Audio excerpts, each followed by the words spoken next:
सुप्रभात विद्यार्थियों। आज मैं आपको विद्यापति जो कविता मैंने आपको कराई थी, तीनों पद मैंने उसके कराए थे। विरहिणी नायिका है, राधा है, श्री कृष्ण के बिना उसकी मनोदशा है वो कैसी थी, इसमें तीनों पदों के जरिए मैं आपको ये बता चुकी हूँ। आज मैं विद्यापति के इसी पद के मैं प्रश्न उत्तर है वो आपको कराने जा रही हूँ। अब इसमें सबसे पहला जो हमारा प्रश्न है वो हमारा क्या है कि प्रियतमा के दुख का क्या कारण था, यानी प्रियतमा मतलब राधा, राधा के दुख का क्या कारण था। राधा के दुख का यानी प्रियतमा के दुख का कारण यह था कि उसका प्रियतम उसके पास नहीं है। वो उसे छोड़कर वो मथुरा चला गया है, वृंदावन को छोड़कर वो मथुरा है वो चला गया है। अब जो विरहिणी नायिका है वो अकेली है, इतने बड़े भवन में उससे अकेला है वो नहीं रहा जा सकता। और वो क्या कहती है कि वो संसार के किसी भी लोगों के ऊपर विश्वास भी नहीं कर सकती, विश्वास भी करने को उसका दिल नहीं कर रहा है। और बिना प्रियतम के इतने बड़े महल में वो अकेली भी नहीं रह सकती। और वो क्या कह रही है कि उसके जो प्रियतम है वो उसके अपने साथ उसके मन को भी हर कर ले गई हैं। अब तो विरहिणी नायिका का मन भी उसके पास नहीं है, उसका प्रियतम है वो उसे अपने पास लेकर चला गया है। तो ये था प्रियतमा के दुख का मुख्य कारण, ये था कि उसका प्रियतम नहीं है और इतने बड़े भवन में वो अकेली नहीं रह सकती और उसके मन को भी वो हर कर ले गया है। अब दूसरा जो हमारा प्रश्न है वो क्या है कि कवि नैन नेत्रवती बेल के माध्यम से विरहिणी नायिका की मनोदशा है वो व्यक्त कीजिए। अब इन पंक्तियों के माध्यम से जो विरहिणी नायिका है वो इसमें क्या है, नैन नेत्रवती बेल यानी उसकी आंखों को आज भी संतुष्टि नहीं मिल रही है।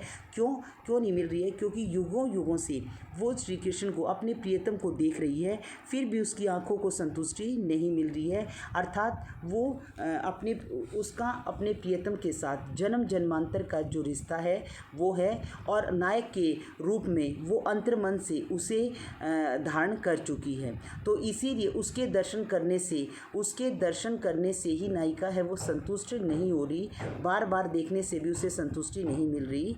श्री कृष्ण के दर्शन पाने की इच्छा उसकी और भी अधिक प्रबल है वो होती जा रही है। अगला जो हमारा प्रश्न है वो है नायिका के प्राण तृप्त न हो पाने का कारण अपने शब्दों में लिखिए। अब नायिका के प्राण तृप्त न होने, क्योंकि वो क्या कहती हैं कि अपने प्रियतम के बिना उसके नयन है वो तृप्त नहीं हो पा रहे। वो जिंदा रहने के लिए कम से कम एक बार अपने नायक के दर्शन करना चाहती है, ताकि वो एक बार अपने प्रियतम के दर्शन करने के बाद वो उसके जीवन की जो सांसें हैं वो लंबे समय तक चलती रही। मात्र एक बार देखने से ही उसके प्राणों को वो धारण किए हुए है, अर्थात उसके शरीर में उसके प्राण है वो धारण हो जाते हैं। इसीलिए नायिका के प्राण है वो तृप्त नहीं हो पा रहे हैं, जन्म जन्मांतरों तक उसका नायक के साथ संबंध है, इसीलिए उसके जो नृत्य हैं वो तृप्त नहीं हो पा रहे। नेक्स्ट, अब अगला जो हमारा प्रश्न है, सेहित प्रीति अनुराग बख्यानी तिल तिल नूतन होए, लेखक का क्या आश्रय है। अब इस पंक्ति के माध्यम से जो नायिका है अपने प्रियतम से मिलने की आशा और अनुराग में डूबी हुई है। उसका अनुराग प्रतिपल नया होता जा रहा है, जैसे जैसे वो अपने नायक के दर्शन करती है वैसे वैसे उसका प्रेम है, उसका अनुराग है वो दिन प्रतिदिन और भी अधिक बढ़ता जा रहा है, और भी अधिक उसका प्रेम है वो बढ़ता जा रहा है और उसे पाने की आशा है वो लगा कर बैठी है। इसीलिए बार बार दर्शन करने से भी जो उसका प्रेम है हर बार नया रूप धारण कर लेता है।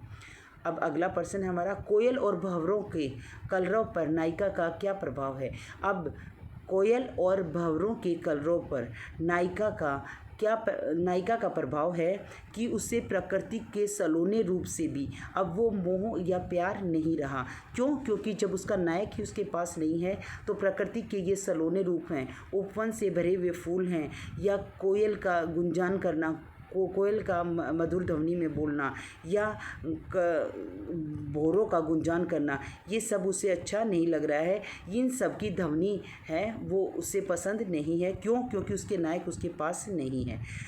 अगला प्रश्न हमारा, कातर दृष्टि से चारों ओर प्रियतम को ढूंढने की मनोदशा से कवि ने अपने शब्दों में व्यक्त की है।